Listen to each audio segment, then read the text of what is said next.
और आज प्रोग्राम के तारुफ से पहले सबसे पहले आज की अहम खबर, वज़ीर-ए-आला के हल्के में मंशियात के कारखाने, ये वज़ीर-ए-आला हैं खैबर पख्तूनख्वा के, और ये इल्ज़ाम लगाया है इख्तियार वली ने जिनका ताल्लुक़ मुस्लिम लीग नून से है, पाकिस्तान के प्राइम मिनिस्टर के वो मुशीर हैं। और उन्होंने क्या कहा, ये 14 सेकंड का क्लिप आपको सुने। रिहायशी शलोबर कबीले और कौम के लोग जहाँ पर वज़ीर आला खैबर पख्तूनख्वा सोहेल अफरीदी की अपनी ज़मीनें हैं, अपने खेत हैं, जहाँ पर ये भंग की काश्त, उसकी फसल तैयार है, कटी हुई पड़ी है।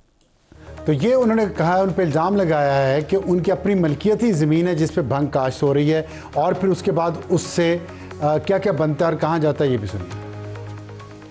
मार्केट में मनशियात इससे तैयार होगी और फिर वो पूरे तूल और अर्ज़ में वो जाके वो फैलेगी।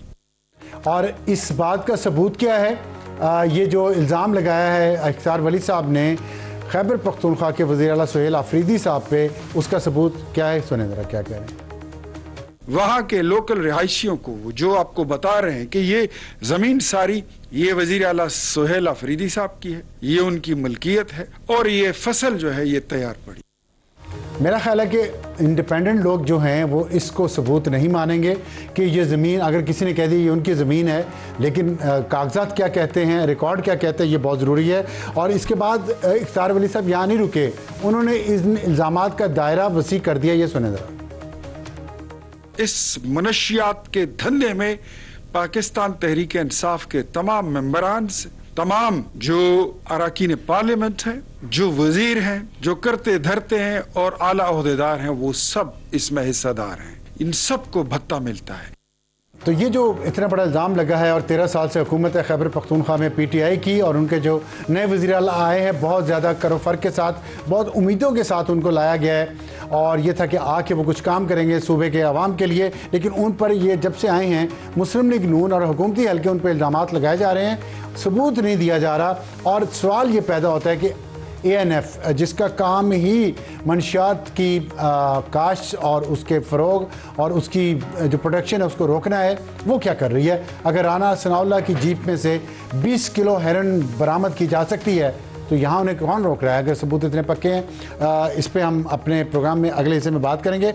और मैं बताऊँ कि हमारा आज का जो प्रोग्राम है, टॉप स्टोरी हमारी होगी इंतखाबात, मुज़ाकरात और मंशियात साथ साथ। और हमें ज्वाइन करेंगे तारिक फजल चौधरी जो वफाकी वज़ीर हैं पार्लियामानी अमूर के, और शौकत यूसुफजई रहनुमा है पाकिस्तान तहरीक इंसाफ के। हम बात करेंगे जो आज मुख्तलिफ पाकिस्तान के हलकों में बाई इलेक्शंस हो रहे हैं, और उसमें अभी तक की इतलात के मुताबिक मुस्लिम लीग नून लीड कर रही है। लेकिन जितने भी हलकों में इंतखाबात हो रहा है, सबसे अहम 2 हलके हैं, एक हरीपुर का और एक लाहौर का। हरीपुर की सीट उमर अयूब के नाअहल होने से खाली हुई है, और वहाँ पे उनकी बेगम इंतखाबात लड़ रही हैं शहरनाज, उनके मुकाबले में बाबर नवाज़ मुस्लिम लीग नून की तरफ से हैं।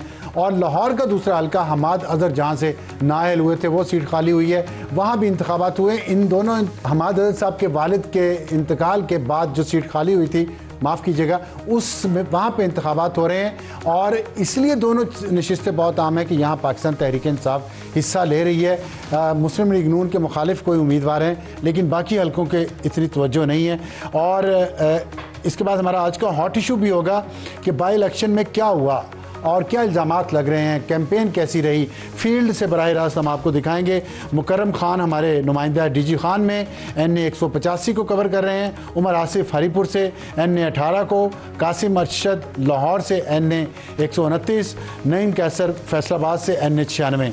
और हमारा आज का एडिटोरियल होगा बड़ा ही दिलचस्प टॉपिक, और तमाम पाकिस्तान के वालिदैन को जो कंसर्न करता है। ब्रिटिश राज तो ख़त्म हो गया 80 साल पहले, लेकिन आज भी O लेवल और A लेवल के जो स्टूडेंट्स हैं, उनके वालिदैन की जेबों में से ब्रिटिश राज अरबों रुपया हर साल कैसे ले जाता है, हम आपको बताएंगे अपने एडिटोरियल में, और इसकी क्यों नहीं जा रहा। तो शुरू करते हैं हमारी आज की टॉप स्टोरी। हमें ज्वाइन किया है तारिक फजल चौधरी साहब ने। तारिक साहब अस्सलाम वालेकुम। जी वालेकुम सलाम। बहुत शुक्रिया। आज आप शादी पे जा रहे हैं और बहुत अच्छा माशाल्लाह, आपने टाई सूट भी बिल्कुल नया ही है, अल्लाह खैर करे। लेकिन ये इंतखाबात में जो आपकी पार्टी आगे जा रही है, उस खुशी में है या कोई और वजह है? देखिए जी, इंतखाबात में तो अल्लाह ताला का शुक्र है कि अभी तक के जो नताइज आ रहे हैं, अफसार साहब उसमें पाकिस्तान मुस्लिम लीग नून जो है वो लीड कर रही है। और मुझे उम्मीद है कि जब मुकम्मल नताइज आएंगे तो आपको जो अक्सरियत सीटें हैं उसमें पाकिस्तान मुस्लिम लीग नून की जो उम्मीदवार हैं वो जीतते हुए नज़र आएंगे। खुशाइंद है और एक अवाम का एतमाद और ट्रस्ट है। उसके साथ साथ इस बात पे भी मुझे खुशी है कि इलेक्शन पुरअमन माहौल में हुए हैं, किसी तरह के कोई नाखुशगवार वाक़यात, क्योंकि इलेक्शन में कभी लड़ाई झगड़े, कभी पोलिंग बंद, ये चीज़ें होती रहती हैं, तो उस तरह की कोई इतलात कम अज़ कम मैंने तो नहीं सुनी। तो ये भी बड़ा खुशाइंद है कि एक अच्छे माहौल में, और इलेक्शन कमीशन ऑफ पाकिस्तान को भी मैं खराज तहसीन पेश करता हूँ कि उन्होंने इसमें जो सिविल आर्म फोर्सेस थी उनकी मदद भी ली और इलेक्शन जो है वो पुरअमन तरीके से और अच्छे तरीके से कंडक्ट कराए। देखिए महंगाई तो बहुत है और लोग तंग भी हैं, फिर किस बुनियाद पे आपकी पार्टी जो है लीड कर रही है? क्या इसमें कोई रिगिंग हुई है या जो वोटर टर्नआउट बहुत कम रहा है उस वजह से आपकी पार्टी लीड कर रही है? देखिए वोटर टर्नआउट तो बाई इलेक्शन में अक्सर, क्योंकि हम अपनी पार्लिमानी जो भी हमारी आप ये कहें कि तजर्बा है उसमें मैंने देखा है कि जो बाई इलेक्शन होता है उसमें टर्नओवर हमेशा कम होता है as compare to general election. General election में आपको पता है पूरा मुल्क जो है वो चार्ज होता है और अवाम जो है वो बाहर निकलते हैं और वोट डालते हैं। और चूँकि बाई इलेक्शन एक मखसूस इलाके के अंदर हो रहा होता है, लोकल एक्टिविटी होती है, तो उसमें इतना टर्नओवर नहीं होता, तो इसलिए ये कोई ऐसी नई बात नहीं है। लेकिन देखें, क्योंकि किस वजह से पंजाब में आप देखें कैसे कर रही है, पंजाब में अगर आप देखें तो पंजाब के लोगों ने उस्मान बुज़दार साहब का दौर भी देखा हुआ है, उस दौर में क्या हुआ, और उसका बराह रास्त जो कंपैरिजन है वो मरियम नवाज शरीफ के दौर से है। परफॉर्मेंस देखें आप, लोगों के साथ इंटरेक्शन देखें, पब्लिक के साथ कनेक्टिविटी देखें, चाहे वो हमारे किसान हैं, चाहे वो हमारे स्टूडेंट्स हैं, चाहे वो हमारे असातिज़ा हैं, चाहे हमारी डेवलपमेंट का काम है, चाहे वो हमारी आप ये कहें कि इंफ्रास्ट्रक्चर जो है उसकी डेवलपमेंट है, हमारी क्लाइमेट के ऊपर जो काम हो रहा है पंजाब में, हर शोबे के अंदर आपको एक नुमाया तरक्की और नुमाया फ़र्क नज़र आता है।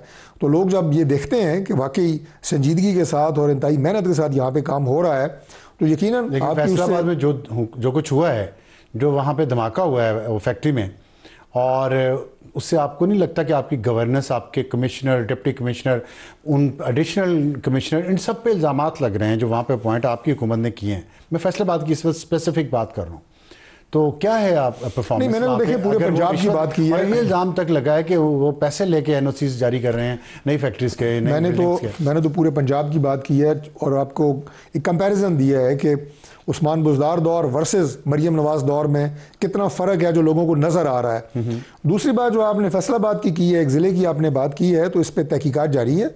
अगर कोई भी नुमाइंदा, कोई भी इसमें अफसर अगर इन्वॉल्व हुआ तो मैं समझता हूँ कि जो सीएम है होंगे ना पंजाब की, नहीं मैं आपको अर्ज़ करता हूँ ना कि जिस इन्वॉल्व होने का मतलब ये है कि जिसकी गफलत, कोताही, मुजरमाना गफलत आप इसको कहें, उससे ही हादसा हुआ है। आप देखेंगे कि जो सीएम है पंजाब की मरियम नवाज शरीफ साहिबा, वो किसी सूरत में स्पेयर करने वाली नहीं है। वो इस तरह की जो लूप होल्स हैं और अगर किसी ने कोई गलती की होगी तो उसको बराबर सज़ा मिलेगी। ठीक है।